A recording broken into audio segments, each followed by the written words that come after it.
2 years ago, Fran and I went to Memphis to join guitarists from around the world to be inspired by and learn from Tommy Emmanuel. When he plays the guitar, he sounds like a band because he plays the bass, the rhythm, and the melody parts all at the same time on one guitar. It's not uncommon to hear highly accomplished professionals talk about giving their guitars away after hearing him play. We stayed at the iconic Peabody Hotel, and I got the chance to play something publicly and be accompanied by Tommy. Many would see this as an opportunity. I was terrified. I decided to sing and play a song titled, "I Don't Look Good Naked Anymore." The strategy was to do a number that was so funny, no one would pay any attention to my guitar playing. But at the last minute, I changed my mind. Instead, I sang a song and played it that I wrote, titled "I Just Don't Get It," which is a commentary on the political craziness we are all experiencing. I apparently struck a chord, pun intended, because Tommy interrupted his own program to talk about it. By processing my own frustration through music, I began asking myself, just what didn't I get? What I didn't get was, how is it possible to disagree with the same person or people on a broad range of unrelated issues? Don't people have different opinions on different issues? What does climate change have to do with gun control, or nuclear proliferation, or poverty, or affordable health care, or education, or voter suppression, or Black Lives Matter, or authoritarianism, or Brexit? What I discovered, and what I would like to share with you today, is the single human quality that shapes and explains our approaches to all issues. I remembered saying, children learn what they live, and realize that children first experience intimacy and being governed in their family, with their values and views about family being absorbed unconsciously through experience. For example, my son, when very young, heard our next-door neighbor screaming at his two children. He turned to me and said, "You would never treat a person that way."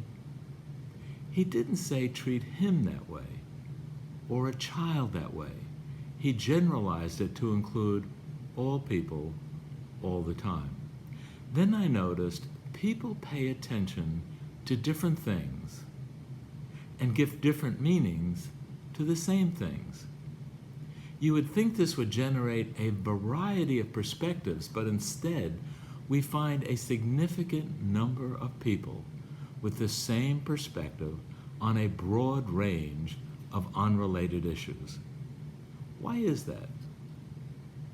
I believe that empathy is the underlying quality that shapes and explains and usually predicts our approach to all issues. If we are empathic, we are open to and concerned with the impact decisions have on people. Therefore, those of us with a wee bit of empathy tend to support policies, practices, and people that do the most good and or the least harm to people. If we lack empathy, we are not concerned with the common good and are concerned with our own interest and fear losing what we have in a complex, diverse, and rapidly changing world. In fact, we can become quite agitated if the common good is paid for by the commonwealth. Because we fear change, we desire protection from loss and favor strong leaders, laws, law enforcement, and military. Fear also makes it easy to ignore the Sermon on the Mount and focus instead on the need for stoning to death in Leviticus. It's convenient to say that both can be true at the same time. In other words, we can be motivated by empathy and the fear of God and follow the law. After all, Doesn't Scripture tell us to love our neighbor as ourselves? Invariably, there is a fork in the road, and we must choose between empathy and fear. For example, slavery was legal and supported by religion. I noticed a dominant pattern with friends and family. It appears that people are a little more open or closed, collaborative or competitive, empathic or authoritative, motivated by love or fear, and dedicated to the common good or their self-interest. Take the George Floyd tragedy. Some saw with their own eyes an officer kneel on a restrained and handcuffed man's neck until he died.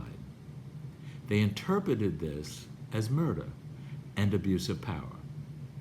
When they remembered seeing similar situations on TV and researched past cases of unarmed black men being shot, they concluded racism was the underlying cause.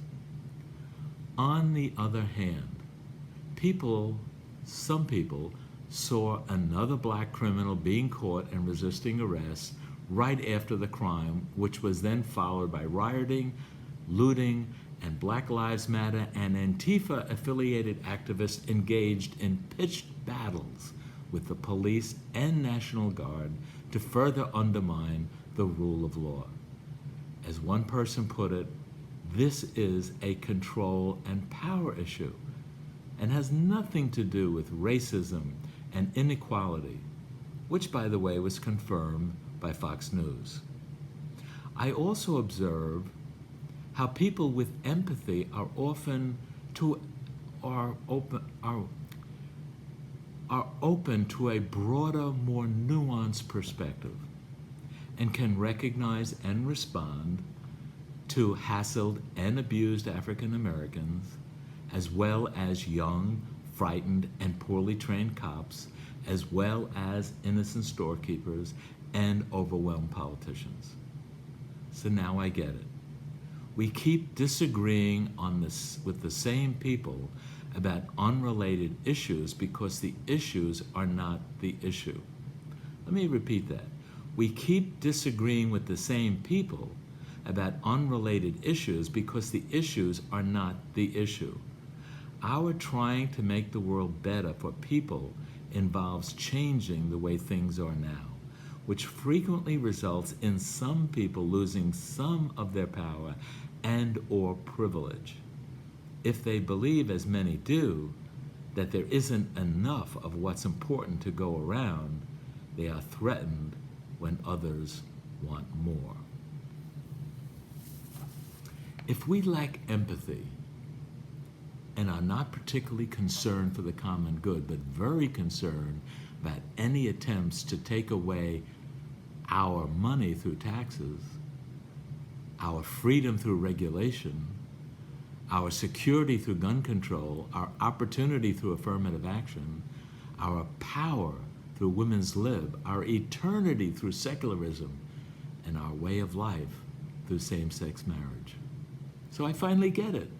People, programs, and principles that empathize with other people and help them achieve their needs will always be resisted by those who believe those people haven't earned it or fear that they will lose something in the process.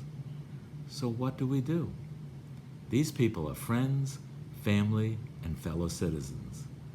Managing these relationships and caring for them even though they don't care is the only effective way to live well together.